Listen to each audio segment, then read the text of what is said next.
Claire had never imagined that starting over could feel so heavy. The moving truck rumbled away, leaving behind silence and a small cloud of dust that floated in the autumn air. Inside her new house, the walls still smelled of fresh paint and promise. Boxes were stacked against the walls, labeled in her neat handwriting kitchen, bedroom, mom's things. She should have felt proud. This was supposed to be her clean slate, a place untouched by memories or betrayal. But as she stood in the middle of the empty living room, her heart felt tight, like something inside her refused to let go. She looked at the framed photo on the counter, her ex-husband and his sister Melissa, smiling at a summer barbecue 2 years ago. It made her stomach twist. That picture had once meant family. Now it was a reminder of everything she lost. She turned it face down and took a deep breath. This house was her new beginning. No more lies.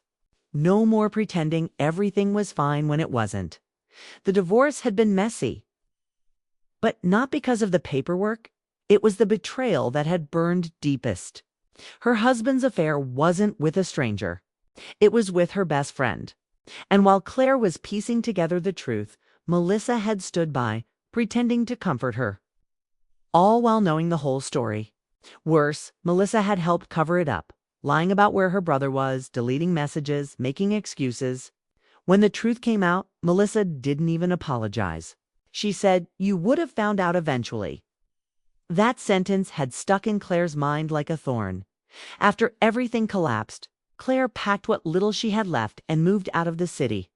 She wanted peace, real peace. She found this small 2-story house in a quiet neighborhood and bought it after one short visit. It wasn't fancy, but it was hers. No one else's name was on the deed. No one could take it from her. Still, she couldn't ignore the anxiety that followed her. She hated the idea of being vulnerable again, of someone invading her new space. So the first thing she did after signing the papers wasn't painting or decorating. It was calling ADT. Within a week, she had cameras on every corner, motion sensors by the doors, and a system connected directly to her phone. It made her feel safe for the first time in months. She could finally sleep without checking the locks twice. That night, after the installers left, Claire walked through each room, checking the sensors. The small blinking blue light by the door made her feel comforted. It wasn't just a security system. It was a symbol of control. For once, she had boundaries no one could cross. But old wounds don't fade easily. Some nights she'd lie awake thinking about everything Melissa had said during the divorce. How she'd stood in court, calm and smug, acting like she had done nothing wrong. How she'd smiled at the settlement hearing, whispering to Claire that she should move on. Those 2 words haunted her. Move on. As if betrayal was something you could just forget. 3 months passed quietly. Claire filled her days with work and small routines. Morning coffee on the porch, evening walks through the neighborhood, learning the sound of her new surroundings. She didn't tell many people where she'd moved. Only her parents and one close friend knew. She wanted privacy. She needed distance from everyone who'd known her before. That included Melissa. Or so she thought. It started with small, unsettling things. One morning, Claire found her mailbox open, though she was sure she'd closed it the night before. A few days later, she noticed faint footprints by the side of the house after a rainstorm. At first, she told herself it was just a delivery worker, or maybe the gardener. But the feeling of being watched began to creep in. Then came the phone call. It was a Tuesday night. Claire was unpacking the last of her boxes when her phone buzzed with an unfamiliar number. She hesitated, then answered. "Hello?" A pause. Then a voice she recognized instantly, smooth, polite, and unwanted. "Hi, Claire. It's Melissa." Claire froze. "What do you want?" "I heard you bought a new house," Melissa said, as if they were casual friends catching up. "I wanted to drop something off. It's something that belonged to you." "I don't want anything from you," Claire said sharply. "Come on." "Claire," Melissa replied, her tone soft but insincere. "You don't have to be so cold. It's just a few of your things that got mixed up during the move. I thought you'd appreciate me returning them." Claire didn't answer. She ended the call and blocked the number. She didn't believe for a second that Melissa was being kind. Nothing Melissa did was without reason. She'd always had a way of inserting herself back into people's lives, pretending to help while stirring trouble. Claire wasn't going to let that happen again. But that wasn't the end. The next evening, as Claire sat on the couch reading, her phone vibrated an alert from the ADT app. Front door motion detected. Her breath caught. She turned toward the hallway. The door was still locked. The cameras, she remembered? She opened the live feed on her phone. Nothing. Just the porch light flickering in the wind. She exhaled slowly. Maybe it was a stray cat or a delivery truck's shadow. Still, she couldn't shake the unease. She checked the locks again before bed. 2 nights later, another alert. Backyard motion detected. This time the camera caught a glimpse, a shadow, a figure moving quickly across the frame. The image was blurry, but something about the shape of the body, the tilt of the head, made Claire's blood run cold. It looked like her, Melissa. The next morning, Claire called the security company to confirm that everything was working. The technician assured her the system was fine. She didn't mention the figure. She didn't want to sound paranoid. But inside, she knew. Melissa had found her. That evening, she drove to a cafe 2 blocks away, trying to clear her head. She sat by the window, sipping tea, when a familiar car passed by, a silver sedan.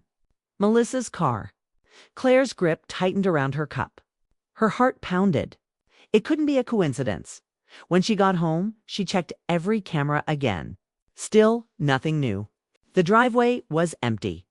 The porch was calm. But something deep inside her told her this wasn't over.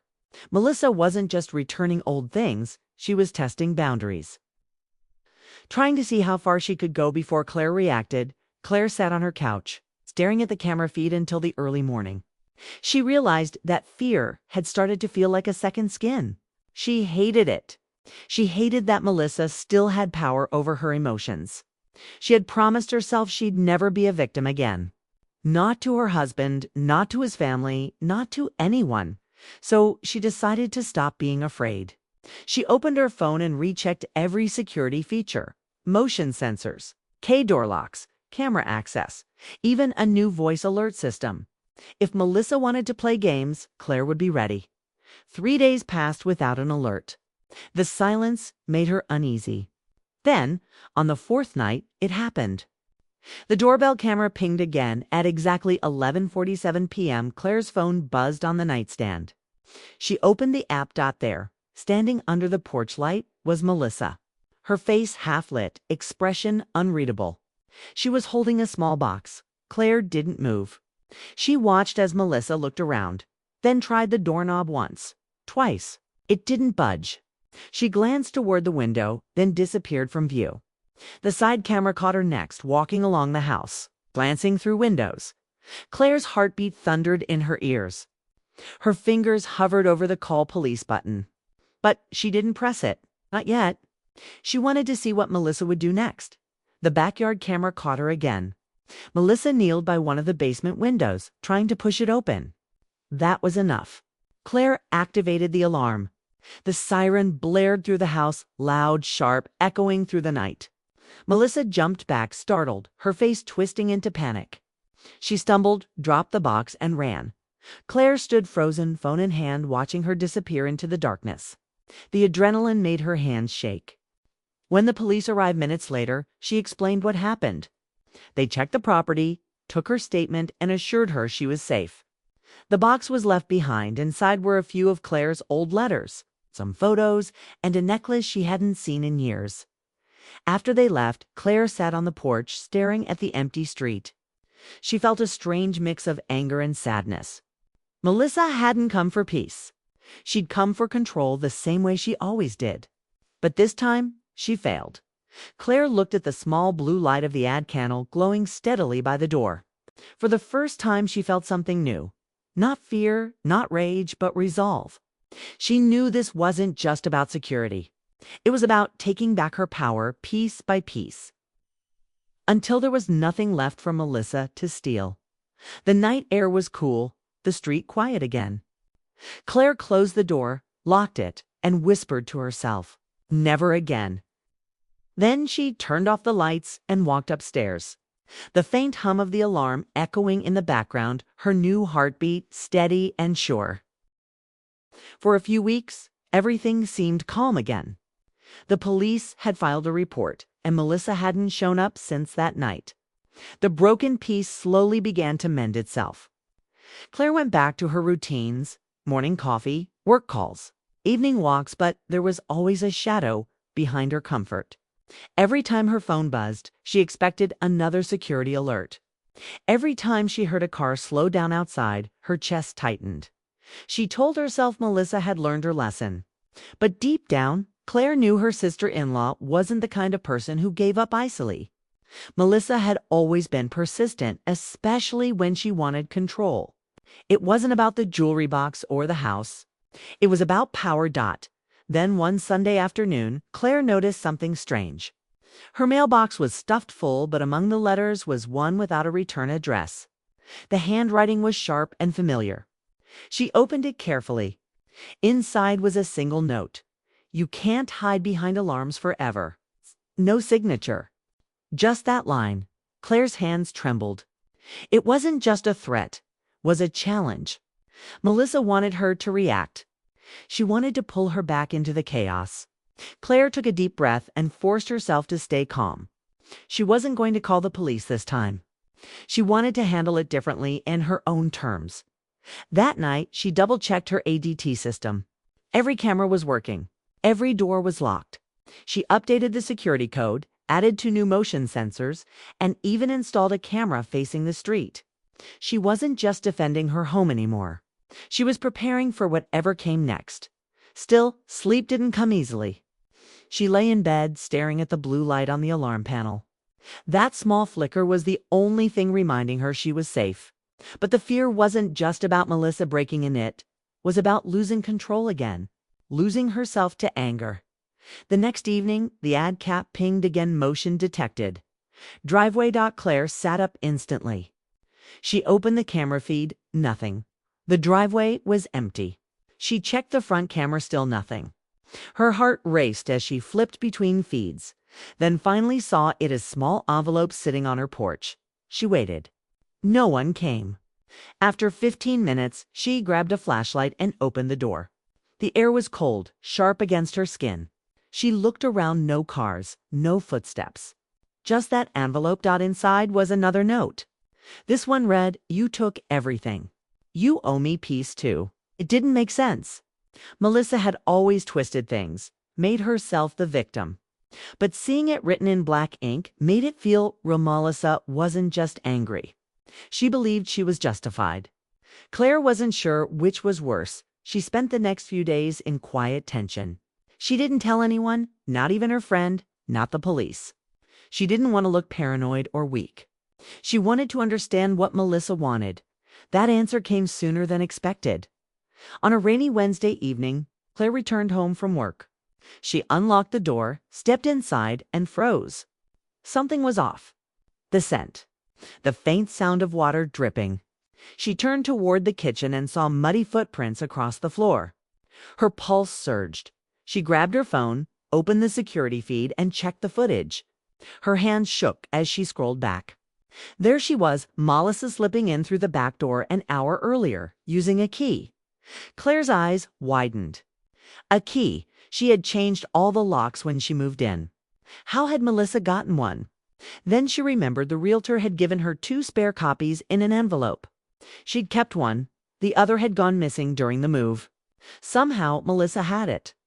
The footage showed Melissa moving around the kitchen, opening cabinets, staring at the framed photos on the counter. Then she sat at the dining table as if waiting for something or someone. Claire felt a rush of anger. All the fear, all the anxiety boiled over into a sharp, clear determination. She had proof now. And this time, she wasn't just going to call the police. She wanted Melissa to see what she'd become. She wanted to face her. She tapped into the ad control panel and activated lockdown mode. Every door, every window sealed shut. The soft hum of the locks clicking echoed through the empty house. Then she spoke through the security system's intercom. "Looking for something, Melissa?" Melissa jumped in her seat. Her head turned toward the ceiling camera.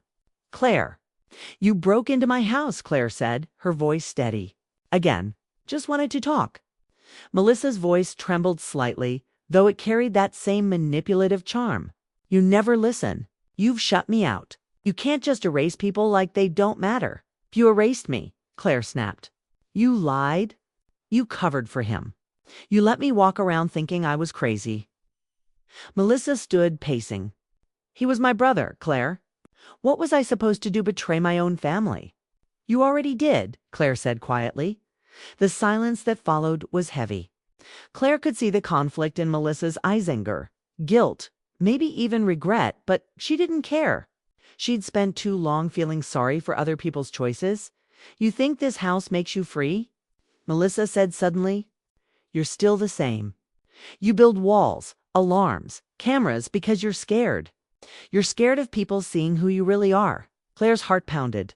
Melissa's words hit hard, but not because they were true, because they came from someone who had lost all right to say them. She took a deep breath, her fingers hovering over the app. "You want to see who I am?" She whispered. "Fine." With one tap, the siren blared to life. The lights flickered. Melissa covered her ears, stumbling back, shouting something Claire couldn't hear over the noise. The cameras recorded everything. Then, suddenly, Claire turned it off. Silence flooded the house again. "Get out," she said through the intercom. Melissa froze. "What?" "I said get out." Claire unlocked the front door remotely. "You came here for control, not peace. I'm not giving you either." For a moment, Melissa didn't move. Then she picked up her bag and left, slamming the door behind her. Claire didn't chase her. She didn't call the police. She just stood in the hallway, breathing hard, the echo of the sirens still ringing in her ears. She should have felt relief, but she didn't. The adrenaline was fading, replaced by an ache she couldn't name when she checked the footage later. She saw Melissa's face one last time, pale, angry, broken. It didn't look like victory. It looked like exhaustion. Maybe they were both tired: the lies, the silence, the constant fight for the last word. That night, Claire sat on the edge of her bed, staring at her reflection in the dark window. The house was quiet again. The alarms blinked softly, like a heartbeat. But she couldn't shake the feeling that something inside her had changed. Revenge had always seemed like strength, an act of justice. But now, seeing Melissa walk away, she realized revenge wasn't power. It was a trap. It kept her tied to the same pain she was trying to escape. Yet part of her still wondered, had she done the right thing by letting Melissa go? What if Melissa came back again? What if this never ended? Claire turned off her phone, forcing herself to breathe slowly. She told herself she was safe, that it was over. But deep down, she knew the real fight wasn't with Melissa anymore. It was with herself, the part of her that still wanted to see her sister-in-law punished, humiliated, broken the way she had been broken, in the silence of the night. The house creaked softly, like it was exhaling with her. She sat there for a long time, thinking about everything that had led her here. The betrayal, the fear, the revenge she didn't take, and somewhere between guilt and peace. Claire understood something simple but powerful: security systems could protect her house, but not her heart. When morning came, she made a decision. She deleted every video from that night, every frame of Melissa's face, every sound of her own anger. Gone. It wasn't forgiveness. Not yet, but it was a start. She poured herself a cup of coffee, sat by the window, and watched the sunrise spread across the quiet neighborhood. The world looked calm again, ordinary. And for the first time, Claire felt ready to let it be. She picked up her phone and changed one final setting on her ADT app. Instead of receiving alerts for every small motion, she adjusted it to essential only. She didn't need to live on edge anymore. She didn't need to wait for the next threat. The system beeped softly, confirming her update. Claire smiled faintly. She'd spent months trying to build walls to keep the past out. But maybe peace wasn't about walls. It was about choosing what to let in. Outside, the wind rustled the trees. A new day began, quiet and still. Claire stood, looked around her home, and whispered, "It's over." But deep down, she knew the lesson wasn't about the locks or the alarms. It was about her own strength, the courage to stop fighting ghosts, to stop chasing revenge, and to finally start living again. And though she didn't realize it yet, that choice, the decision to let go, was the real victory she'd been searching for all along. The morning after Melissa broke into her house, Claire woke up feeling drained but strangely calm. The night before had played in her mind over and over, every word echoing like a ghost she couldn't silence. She had faced her sister-in-law, trapped her inside the house, and then let her go. That single choice haunted her more than any alarm ever could. She had expected relief, maybe even victory. Instead, she felt empty, like she had fought a battle and still lost something unseen. The sun filtered through her curtains, painting gold lines across the floor. The neighborhood was quiet, peaceful, as if nothing had happened. Claire sat at the kitchen table, hands wrapped around a cup of coffee she wasn't drinking. The security panel glowed faintly beside the door. For the first time since moving in, she didn't check it. She didn't need to. Whatever happened next, she was done being afraid. But peace didn't come that easily. That afternoon, she got a call from a number she didn't recognize. She almost ignored it, but something told her to answer. "Is this Claire Andrews?" A voice asked. "Yes," she said cautiously. "This is Officer Dyer from the local precinct. We received a report from a woman named Melissa Grant. She says you locked her inside your home last night and threatened her through your alarm system. Would you like to give your side of the story?" Claire's blood ran cold. "She broke into my house," she said quickly. "I have it all on video. She used a stolen key. Can you provide that footage?" The officer asked. Claire froze. The footage was gone, deleted. She had erased it that morning to move on, to free herself. She hadn't thought there would be consequences. "I don't have it anymore," she admitted softly. There was a pause. "All right, ma'am. We'll note that you're not under investigation, but we may need a formal statement." When the call ended, Claire sat in silence, her hands shaking slightly. Melissa had struck again, twisting the story, turning herself into the victim. Claire should have expected it. Melissa had always been good at making her look like the bad guy. For a moment, anger surged through her again, the same hot, bitter feeling that had driven her for months. She could fight back. She could gather the security company's logs, the door lock data, even call the installer to testify. But then she stopped. She thought about how tired she was, how much time she had already lost trying to prove herself right to people who didn't care. No, not this time. She wouldn't let Melissa drag her back into the same storm. Instead, she called the officer back, explained calmly what had happened, and ended the conversation without letting her emotions take over. When she hung up, she felt something shift inside her, not weakness, but control. She had finally learned the power of not reacting. That evening, she sat outside on her porch, watching the sky darken. The streetlights flickered on one by one. The world around her looked peaceful, but her thoughts were still restless. She replayed Melissa's last words in her head. "You're still scared." Maybe she was right. Maybe part of Claire still lived in fear, not of Melissa, but of being powerless again. For years, Claire had built her life around others, her husband, his family, their expectations. She had shaped herself into someone quiet, careful, agreeable. But the past months had stripped that away. The anger, the heartbreak, the loneliness, they had forced her to see who she really was. Someone capable of standing alone. Someone who didn't need revenge to feel strong.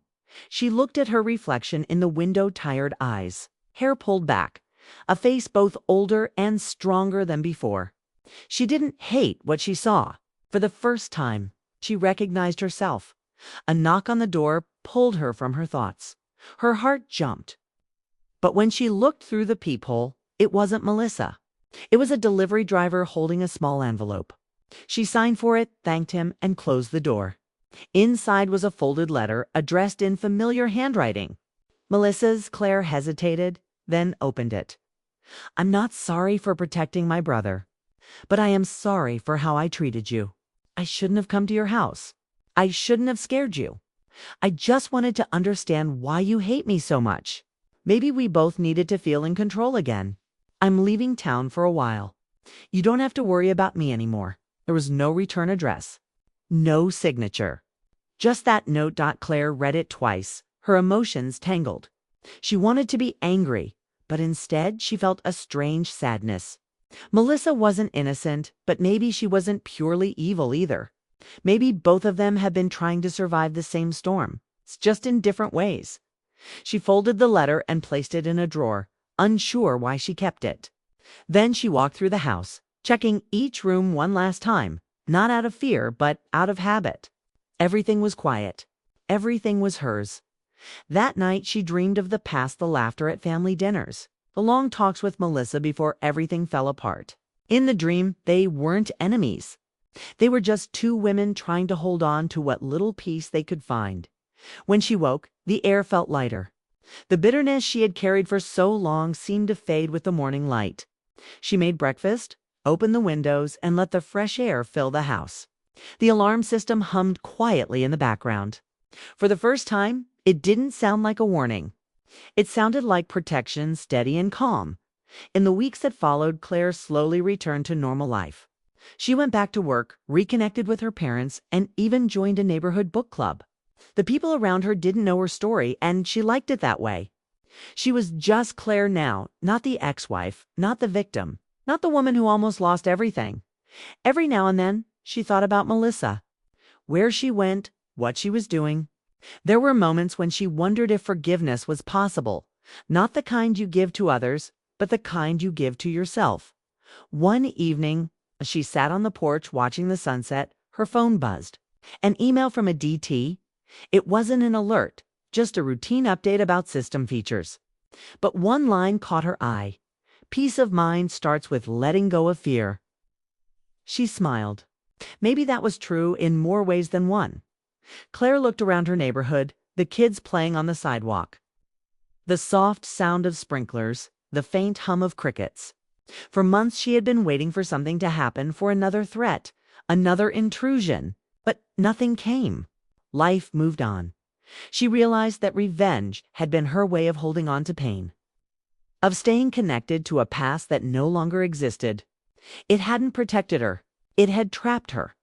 The only real security she needed was trust in herself, the strength to face whatever came next without letting fear define her.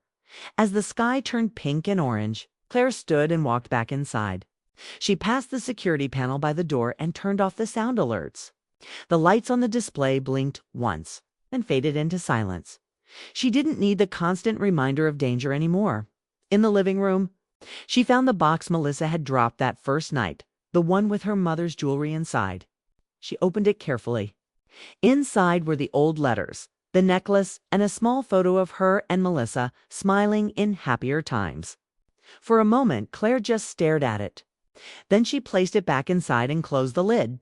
It didn't hurt to look at anymore.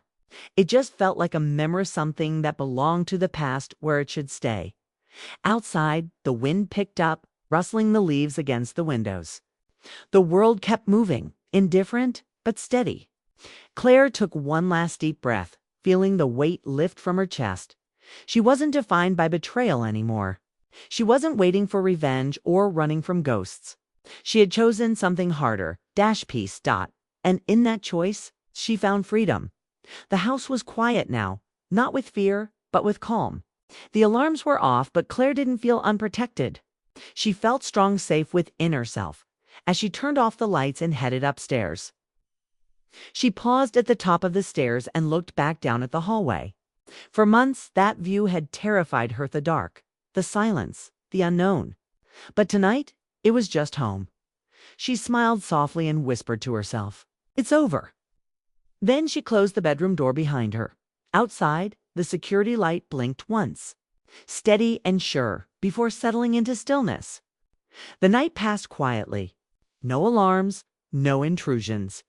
Just peace. And for the first time in a long, long while, Claire slept without fear.